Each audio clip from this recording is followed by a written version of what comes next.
이재명 정부의 일기 내각이 진용을 갖춰가고 있는 가운데 갑질 의혹이 제기된 강선우 여성가족부 장관 후보자 임명 여부에 관심이 쏠립니다. 오늘 초대석에서는 친명계 핵심 인사로 불리는 김영진 더불어민주당 의원을 모시고 여러 정치 현안들을 짚어보도록 하겠습니다. 안녕하십니까? 네, 안녕하세요. 네, 어서 오십시오. 네. 원조 친명으로 잘 알려져 있습니다. 한 40일 넘게 지금 이재명 정부가 출범한 지 40여일 넘었는데 총평을 좀 해주시면 어떻습니까?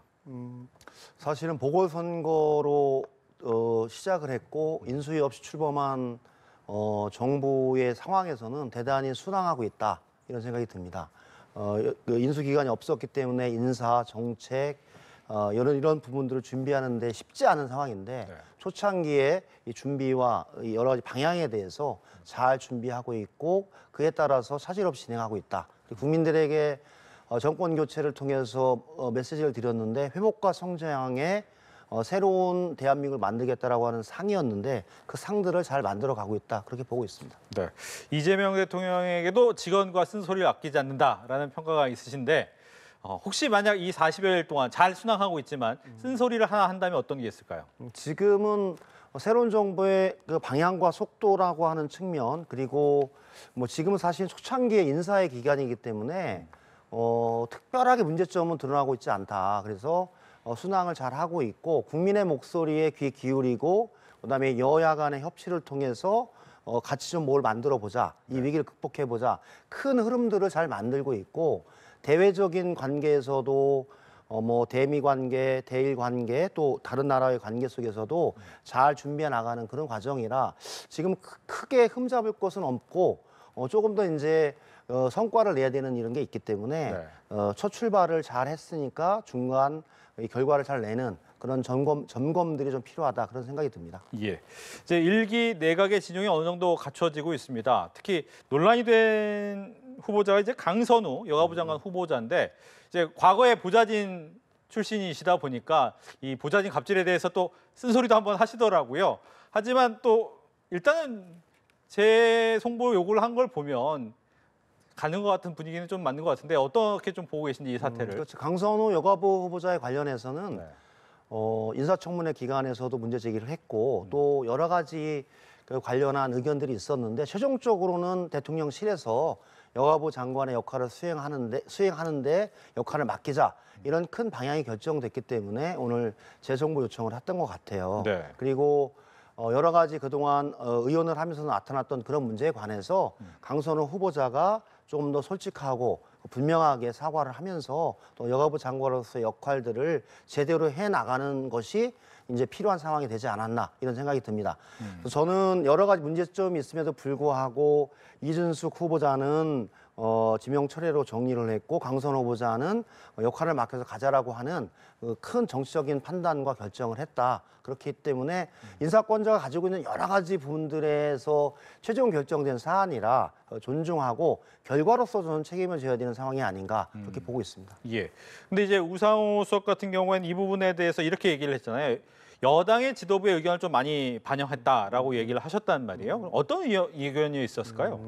뭐 현재 우상호 수석의 얘기대로 김병기 원내대표, 당대표 권한대행의 의견과 그 권한대행이 여러 의원들의 의견을 들어서 했던 그 결정에 대해서 존중을 하고 결국은 최종적인 인사권자의 판단이 있었다라고 봐요. 그리고 양성평등 가족부로 그 부서의 기능이 확대 개편되는 차원에서 네. 그래도 강선 후보자 관련한 역할들이 필요하다. 그런 최종적인 판단이 있었다라고 봅니다. 여러 가지 우려에도 불구하고 그 후보자를 유지하는 것이 이 현 상황에서는 할 수 있는 길이다 이렇게 판단한 것 같습니다. 예. 아마 대통령 입장에서 오늘 재송부를 하는 것은 지명권자의 이제 어떠한 의지를 보여준 거고 이틀이라는 시간 동안에 그럼 어떤 변화의 가능성이 있습니까? 저는 뭐 크게 변화의 여지가 있지는 않다라고 봅니다. 왜냐하면 방향이 결정이 됐기 때문에. 아하. 이준숙 후보자는 이게 지명 처리하고 강선호 후보자는 재송부 요청을 했다는 것은 그 현재 인사 기조를 유지해 가겠다라고 하는 대통령실의 입장이다. 그리고 여러 가지 비판적 지점들은 다 지금 반영이 됐다 이렇게 보고 있는 것 같습니다. 알겠습니다. 이제 남은 후보자는 국토부와 문체부 장관 후보자 2명의 인사청문회가 남아 있습니다. 대통령이 이 두 사람을 좀 가장 마지막에 선택한 이유는 어디 있습니까? 실제로는 사실은 인수위 없이 출범한 경우가 문재인 정부 아닙니까? 그렇죠. 문재인 정부가 장관 18명을 임명할 때 걸린 시간이 한 3개월 걸렸습니다. 근데 이번에는 한 40여일 만에 18개 부처를 다 지금 하는 거거든요. 그렇죠. 50일 안에 대략적인 18개 부처를 다 임명하는 건 대단히 빠른 속도로 정상화하겠다. 그리고 현재 위기 국면을 극복하기 위해서는 대통령과 함께 일하는 내각 구성이 필요하다라고 하는 판단하에서 빠르게 진행한 상황이라고 봐요. 그중에 국토부와 문체부는 좀 적임자를 찾는데 시간이 걸렸다라고 봐요. 한마디로 국토부는 지금 오세훈 시장이 토지거래 허가제를 해제하면서 강남 집값이 폭등하면서 그것이 강남과 마용성 이렇게 확산해 나가는 그런 문제가 있었잖아요. 그러면 전국으로 부동산 가격에 폭등을 일으켰던 문제가 있어서 그 부동산 문제를 잘 해결하고 그다음에 주택 공급이라든지 나머지 금융 이런 문제를 잘 포괄적으로 해결해야 될 사람이 좀 필요했다라고 봅니다. 그래서 좀 시간이 걸렸고 문체부도 새로운 K컬처, K문화를 만들어 나가고 또 정부의 대변인격의 역할을 하지 않습니까? 그런 부분을 할 수 있는 사람들이 좀 필요하기 때문에 좀 시간이 걸렸는데 마지막 2명을 지명을 해서 마무리하지 않았나 그런 생각이 듭니다. 알겠습니다. 아마 청문회도 진행이 될 텐데 29일로 잡혔습니다. 국토부 장관 후보자 같은 경우에는 분양권 전매 논란이 좀 될 것 같긴 하거든요. 어떻게 민주당에서는 보고 계신지. 네, 국토부 장관이라서 그런 문제 제기를 했었고 과거에도 한번 검증을 받았던 사안인데 2008년 얘기 아닙니까? 한 20여 년 전 얘기인데 전 그 문제에 관해서 인사청문 기간에 정확히 소명을 하고 그게 법을 위배했거나 아니면 문제가 있었다고 한다면 저는 후보자가 솔직하게 사과를 하고 그다음에 국토부 장관의 역할들을 잘 진행하는 게 필요하지 않은가 그런 생각이 듭니다. 알겠습니다. 또 김의겸 전 의원이 이제 새만금 개발청장, 최동석 인사조직연구소장이 인사혁신처장으로 임명이 됐습니다. 아무래도 김의겸 전 의원 같은 경우 현재 이제 재판이 진행 중이다 보니까 논란이 좀 있더라고요. 이 인사에 대해서 어떤 평가를 갖고 계신지. 새만금 개발청장은 사실은 국토부의 외청으로서 새만금 지구를 관리하는 그런 역할과 개발하는 역할을 같이 갖고 있거든요. 네. 그리고 새만금 지구가 사실은 아리백 산업단지로 전환해서 재생에너지와 재생에너지에 기반한 산업단지로 좀 키워나가자라고 하는 큰 공약이 있었고 그 방향에 걸맞는 인사로 저는 봤다라고 봐요. 그리고 김의겸 국회의원은 전 국회의원이잖아요. 네. 그래서 군산 출신이고 그 지역에 밝고 그다음에 그 지역에 그런 공약을 이행하는 데에 대한 정책적 이해도와 그리고 국회의원을 통해서 여러 가지 역할들을 해왔기 때문에 충분하게 새만금 청장으로서의 역할을 해나갈 수 있겠다라고 하고 두 번째 사법 현재 재판의 과정의 문제는 네. 그 문제대로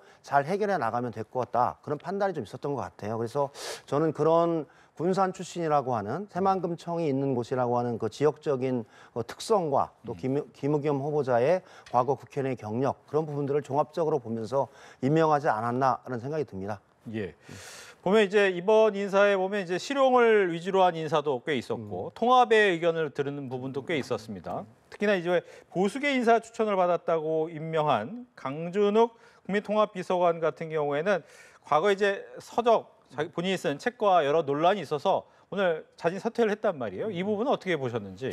저는 그래서 좀 대통령실이 좀 열려 있다라는 생각이 듭니다. 한마디로 끝까지 고집하지 아니하고 정말 문제가 있다 하면 대통령실도 판단하고 거기에 올라간 강 비서관도 사퇴를 했기 때문에 판단을 한 거거든요. 그리고 강 비서관이 썼던 야만의 민주주의는 사실은 우리 사회에 대한 분석과 대안이라는 측면에서 비상계엄 군사 쿠데타라고 하는 측면을 해석하고 분석하는데 저는 약간 너무 나갔다라고 보는 입장이 있는 거죠. 한마디로 비상계엄이라고 하는 것이 전시 비상사태 그에 준하는 시기에 대통령의 권한으로 발동하는 건데 과연 2024년 12월 3일이 그런 시기였는가?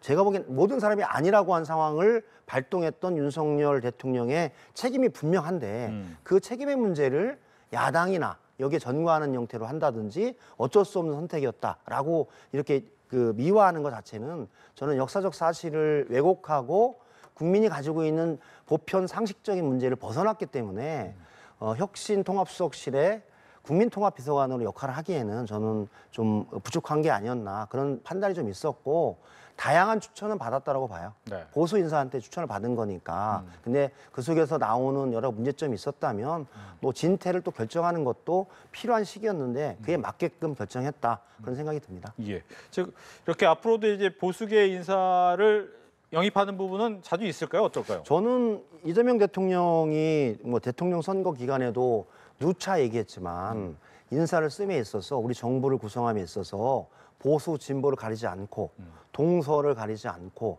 여야를 가리지 않고 국민에게 충직하고 해당 분야의 전문성과 능력 있는 사람을 쓰겠다라고 하는 그 기준에 따라서 저는 보수든 중도든 진보든 제가 보기에는 충분하게 공직으로서의 역할을 수행할 수 있는 최소한의 조건이 된다면 저는 맡겨서 할 것이다 이런 생각이 들어요. 이번에 장관 후보자에서도 그런 게 많이 드러났죠. 산자부 장관, 중기부 장관 여러 가지 상황을 보면 기존의 조건에 뭐 5대 조건 이런 것에 의하면 네. 사실은 어렵죠. 그럼에도 불구하고 그 능력과 해당 분야의 전문성과 능력이 있고 네. 상식적인 기준에서 눈높이가 맞는다면 과감하게 인사를 통해서 우리 사회가 회복과 성장을 만들어 나가는데 그의 역량을 저는 발휘할 수 있게끔 하겠다 하고 대통령이 최종적으로 책임을 지는 그런 전 책임 인사가 아니었나 이런 생각이 듭니다. 예.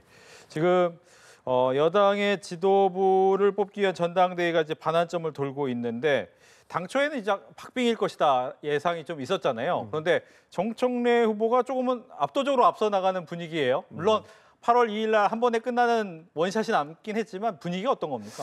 뭐 지금 두 군데 한 거 아닙니까? 네. 충청 권역과 영남 권역을 했는데 대략 한 15% 정도 개표가 된 상황이에요. 나머지 85%가 남아 있거든요. 그리고 호남, 수도권의 주요한 권리당원과 대의원 15%, 또 국민 여론조사 30%가 남아 있어서 마지막 8월 2일까지 좀 지켜보는 게 필요한데 네. 초창기에는 제가 보기에는 정청래 의원이 정치를 오랫동안 해왔잖아요. 그렇죠. 그리고 법사위원장으로서 강렬하게 제가 보기에는 권리당원들한테 인상을 남겼다. 그래서 지금 이 시기에 정청래가 좀 낫지 않냐 그런 판단을 받은 것 같아요. 근데 또 호남이나 수도권에 있는 더 많은 이제 권리당원들의 입장에서는 또 박찬대 대표도 계엄의 위기 속에서 지난 1년간 이재명 대표를 보좌하면서 원내대표의 역할을 충실하게 잘 수행해왔던 또 결과도 있거든요. 그래서 저는 정청래, 박찬대, 정청래 후보에 큰 변별력은 없다라고 봐요. 어떻게 이재명 정부의 성공을 위해서 그래도 큰 차이는 없지만 호흡을 잘 맞추고 팀워크를 맞출 수 있는 후보인데 누가 더 그래도 좀 이재명 대통령과 함께 잘 맞출 수 있느냐 이게 좀 남겨져 있는 것 같아요. 예. 보면 대통령과의 협치 부분에 대해서 걱정하시는 분들은 없는 것 같은데 야당과의 협치에 대해서는 걱정하는 분들이 좀 있더라고요. 이건 어떻게 풀어가야 됩니까? 그렇죠. 그러니까 정청래 박찬대 후보가 네. 뭐 위원정당 심판을 진행하겠다. 내란 척결이 우선이다 이렇게 강하게 주장을 하고 있는 건데 또 선거 시기에 그런 거니까 선거가 끝나고 나면 사실은 여야 간의 협치도 이재명 대통령의 정책을 성공으로 이끄는데 대단히 중요한 역할이에요. 그래서 저는 위원정당 해산이라고 하는 강력한 야당에 대한 공격의 기제로서 주장할 수는 있는데 현실의 여야 관계를 만들어가는 여당 대표로 된다면 현타가 올 거다. 제가 보기엔 잘 현실에 맞게끔 야당과 협의하고 나머지 그 법률적인 문제는 저는 내란 특검의 수사를 통해서 나오는 그 결과를 가지고 저는 하는 게 맞다. 먼저 던져서 갈등을 만들기보다는 내란 특검의 수사 결과에서 정확하게 판정이 되면 그에 따라서 진행하는 게 필요하다. 그렇게 보고 있습니다. 네. 끝으로 간단하게 검찰 개혁이 추석 때는 끝나야 된다라는 것이 이제 대표들의 생각이었잖아요. 속도 조절해야 됩니까? 어떻게 해야 됩니까? 뭐 큰 방향에서는 사실은 윤석열 검찰의 자업자득이라고 저도 봐요. 왜냐하면 문재인 정부 때 수사 기소권 분리에 의해서 수사권과 기소권을 분리하고 검찰에게는 중대 범죄에 대해서만 수사권을 줬는데 시행령을 통해서 너무 많이 넓혀놓은 거예요. 검찰의 직접 수사를. 그게 사실은 본래 법의 취지대로 돌아가는 문제라서 수사 기소를 통한 검경 수사권 조정의 본래 원칙대로 돌아가고 그에 따라서 국민의 인권을 잘 보호하고 그렇다고 해서 중대 범죄에 대해서 단호하게 사법적 처리가 필요한 부분들은 수사 역량을 통해서 해야 되는 거겠죠. 그 두 가지 측면을 잘 하면서 그 속도와 방향을 잘 조정해 나가면서 결과를 만들어낼 거고 그것은 정성호 법무장관의 여러 가지 역할들이 크게 작용을 하면서 여야 간의 입법을 통해서 진행하는 것이라 잘 조정하지 않을까 그런 생각입니다. 알겠습니다. 이렇게 해서 김용진 더불어민주당 의원과 함께 초대해서 해봤습니다. 오늘 얘기 잘 들었습니다. 네, 고맙습니다.